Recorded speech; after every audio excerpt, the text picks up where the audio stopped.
Alam mo ba yung kapitbahay mong tahimik lang? Yung tipong simple lang ang bihis, pero hindi uso sa kanya ang social media at hindi nagpapakita ng mamahaling gadgets o bakasyon. Parang ordinaryong tao lang sa mata mo. Pero heto ang twist. May bahay siya, may lupa, may negosyo na hindi mo aakalain. Oo, milyonaryo na pala siya, pero tahimik lang. At yan ang madalas hindi napapansin ng karamihan. Kasi ang tunay na yaman, hindi palaging nasa spotlight. Hindi ito nakikita sa mamahaling kotse, designer bag, o flashy post sa social media. Sa katunayan, madalas kapag loud ang pagpapakitang yaman, may mga risk na hindi nakikita, stress, inggit ng ibang tao, at madalas wala kang tunay na financial security. Sa video na to, titingnan natin kung bakit low-key ang totoong yaman, bakit mas matagumpay ang mga taong tahimik sa pera, at higit sa lahat, paano ka rin makakagaya para makabuo ng yaman na tahimik pero matatag. Yung tipong hindi mo na kailangang ipagyabang, pero ramdam mo ang kalayaan at seguridad sa bawat desisyon mo sa pera. At bago tayo magsimula, isipin mo, sino ba ang mas malamang maging matagumpay? Yung laging nagpapakita sa social media o yung tahimik na nag-iipon, nag-i-invest at nag-aaral ng pera ng maayos? Bakit hindi nagpapasikat ang totoong mayaman? Kung mapapansin mo, karamihan ng totoong mayaman, hindi sila maingay.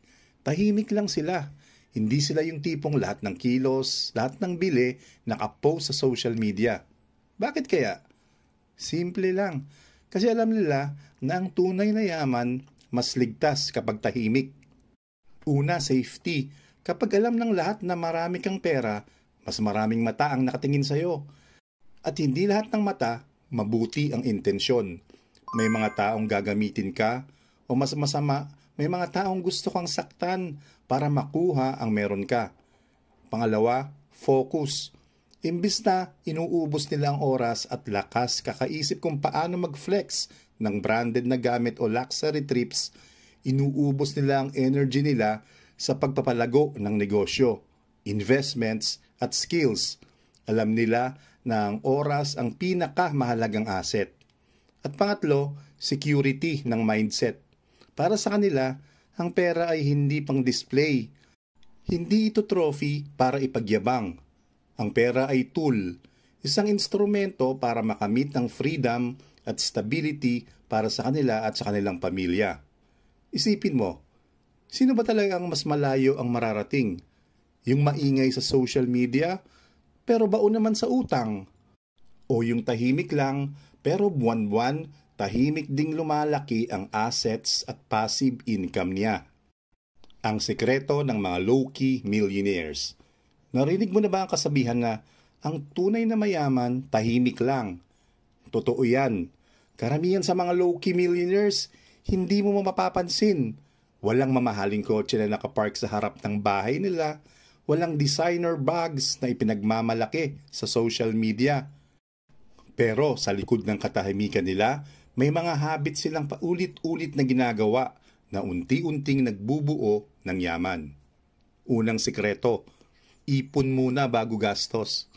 Hindi sila naghihintay ng sobra bago magtabi. Automatic na tinatanggal na nila ang 20% o higit pa na kinikita nila para sa savings o investments. Kahit maliit pa ang sweldo. Sa ganitong paraan, natututo silang mamuhay sa natitirang pera habang pinalalaki ang ipon nila. Pangalawa, invest kahit maliit lang. Hindi nila hinihintay ang malaking kapital para makapagsimula.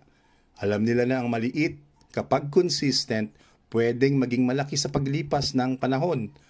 Maingat silang pumipili ng investments, mga stocks, bonds, o kahit simpleng mutual funds, at hindi sila nagpapadala sa hype. Pangatlo, tahimik pero maalam. Habang ang iba abala sa pagpapakita ng bagong gadget o bakasyon, sila abala sa pag-aaral tungkol sa pera. Kung paano ito gumagalaw, paano ito palalaguin. Hindi para ipagmalaki, kundi para mas maging matalino sa bawat desisyon.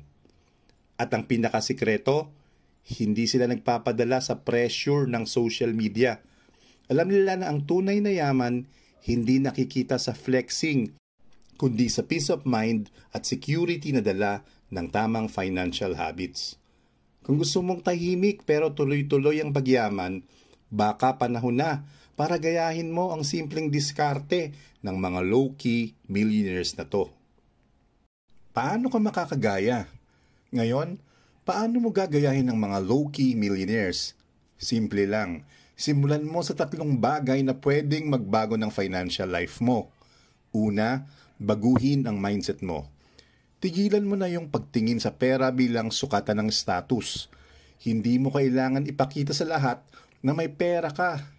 Hindi nakikita sa labas kung sino ang may tunay na yaman. Isipin mo ang pera bilang tool. Tool para sa future mo, para sa pamilya mo, at para sa kalayaan mo. Kapag ganoon ang mindset mo, mas malinaw ang priorities mo at hindi ka basta-basta madadala ng hype, inggit o pressure ng ibang tao. Pangalawa, gumawa ng malinaw na plano.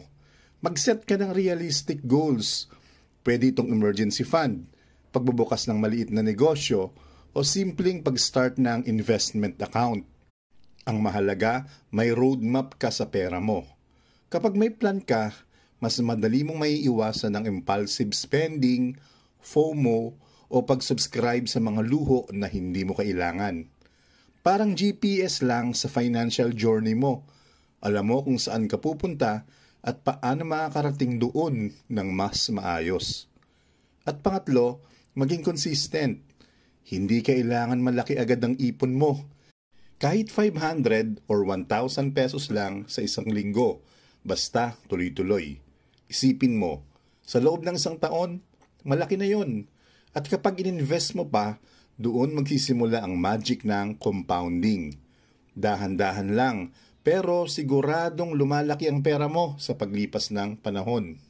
At ang sikreto, hindi ito tungkol sa mabilisang yaman o pasosyal na flex. Hindi mo kailangan ipakita sa mundo kung magkano ang pera mo. Ang tunay na sikreto ay tahimik, pero tuloy-tuloy na pag-build ng wealth. Unti-unti, buwan-buwan, taon-taon, at isang araw, mapapansin mo na lang, ikaw na pala yung low-key na mayaman na dati mo lang pinanonood sa social media o sa mga kwento ng iba. Ang benefits ng pagiging low-key.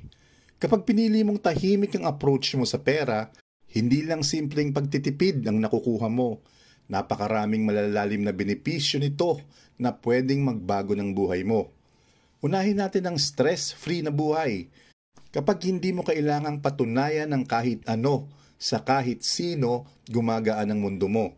Hindi mo iniisip kung anong sasabihin ng kapitbahay mo, kung updated ba ang gadget mo, or kung kailangan mong mag-travel para lang makasabay sa uso.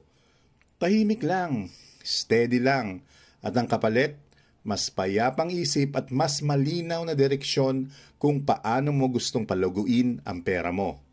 Pangalawa, mas mabilis ang pagyaman. Bakit? Kasi wala kang ginagastos para lang magpasikat. Yung perang kinikita mo, diretso sa ipon, investments, o kahit sa maliit na negosyo. Habang yung iba, ubos ang sweldo sa labas, ikaw, steady lang ang paglaki ng assets mo. At sa paglipas ng taon, makikita mo ang bilis ng growth mo kasi hindi ka distracted ng pagpapakitang tao. Pangatlo, mas stable ang future mo. Kasi imbis na nakatutok ka sa pagpapakita ng lifestyle ngayon, nakafocus ka sa pangmatagalang plano. Nagbuo ka ng emergency fund. Nag-i-invest ka ng tama. At unti-unti, nakukuha mo yung security na hindi mabibili ng kahit anong mamahaling bag o kotse. Yung peace of mind na kahit anong mangyari, may foundation ka na hindi madaling mabuwag. At eto pa ang pinakamahalaga. Tahimik pero tunay na yaman ang bunga nito. Hindi siya pang display, hindi siya instant gratification. Pero ito yung yaman na pangmatagalan, yaman na nagbubunga ng kalayaan at kapayapaan. Yung tipong kahit hindi ka sikat o loud sa social media, alam mong panalo ka. Dahil secure ang pamilya mo, may direksyon ng pera mo, at hawak mo ang oras mo. Ang pagiging low-key sa pera ay hindi kahinaan. Sa totoo lang, ito ang matalinong paraan para unti-unti mong maabot ang tunay na yaman, yung yaman na hindi sumisigaw pero matatag. At higit sa lahat, panghabang buhay. Kung gusto mong maging katulad ng mga totoong mayaman na tahimik pero matatag, i-review ang iyong gastos, gumawa ng savings plan, mag-invest kahit maliit lang. At higit sa lahat, huwag mong hayaang idikta ng iba ang financial journey mo. Ang yaman ay hindi tungkol sa flexing. Ito ay tungkol sa freedom at stability.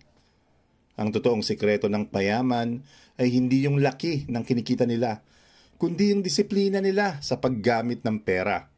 Kaya kung gusto mong yumaman ng tahimik, gawin mo ang simpleng steps na ito. At sa tamang panahon, ikaw na ang low-key millionaire na tahimik lang pero solid ang yaman. Gusto mo rin ba maging low-key millionaire? I-comment sa baba. Low-key